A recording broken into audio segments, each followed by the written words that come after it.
अस्सलाम वालेकुम। सारियां तरीफां अल्लाह दी ज़ात दियां ते करोड़ां दरूद सलाम हज़रत मोहम्मद सल्लल्लाहु अलैहि वसल्लम ते आप दी हाल ते तमाम साहबा ते। अच्छा जी, अज नवा एक व्लॉग लैके आए जी कमाद के बारे च। अच्छा तरीक मैं तेन दस दियां, तकरीबन जुलाई का अपना चल रहा पहला हफ्ता। ठीक है, अज तेन थोड़ा जहा कमाद दस दें। कमाद की छिली पई आ ते विखाने नाले तेन कोई ये बारे दस सजना जे। अच्छा जी, आ जरा कमाद खलोता तेन विखा रहे हैं जी, ये 133 आ। ठीक है, सितंबर काश्त आ ते सितंबर दे विच बीजा गया ते ए वेखो अज कमाद कट्टिया गया। ए वेखो आग भी लथे आ ते ठीक आ ते तेन होर विखाओ।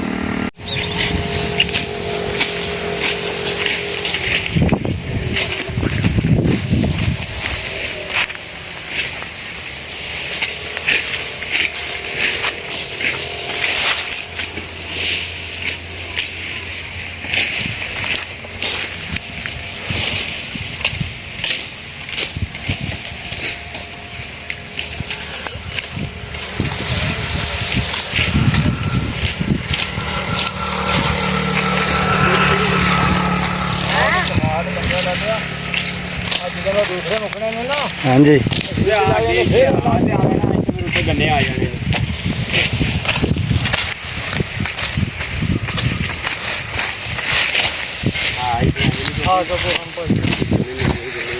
इतने तो हम अगले साल ही होगा कि बाद देना इन्हें। और जो कमाल है ना परले वाले, हाँ जी, जो ये वड्डने ने ना है भी उदों तैयार हो जाए। इन्हें मालका खाता पानी पूरा जोर लाना। इन फिर वेलनी है टाइम के पैसे भरने कल भी लगना है। हाँ और मैं फिर उस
अच्छा जी, ये जिस दा एक कमाद सी उन्होंने पूछा गया, उन्हें आख्या जी ये सितंबर च काश्त किया गया तो ये वेलणियां ते जांदा कमाद।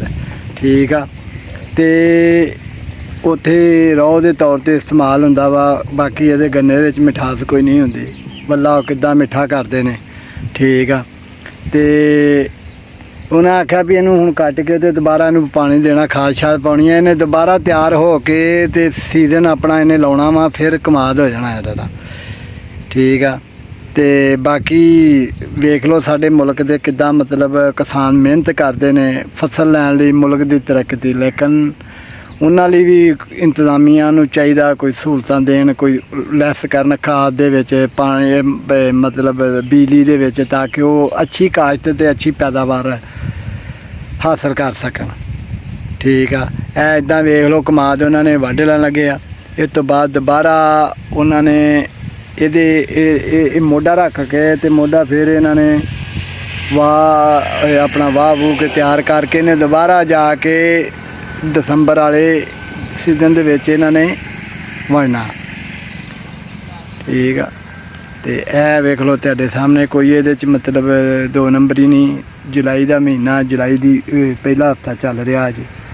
बाकी इदा मजीद साडे नाल तावन करो, तैनू वधिया वधिया वीडियो ते देखते रहांगे। ते अच्छा जी, ਵੀਡੀਓ ਚੰਗੀ ਲੱਗੇ ਤੇ ਚੈਨਲ ਨੂੰ ਸਬਸਕ੍ਰਾਈਬ ਕਰੋ ਤੇ ਲਾਈਕ ਤੇ ਸ਼ੇਅਰ ਵੀ ਕਰੋ ਤੇ ਭਰਾ ਨੂੰ ਯਾਦ ਰੱਖੋ। ਅੱਲਾ ਹਾਫਿਜ਼।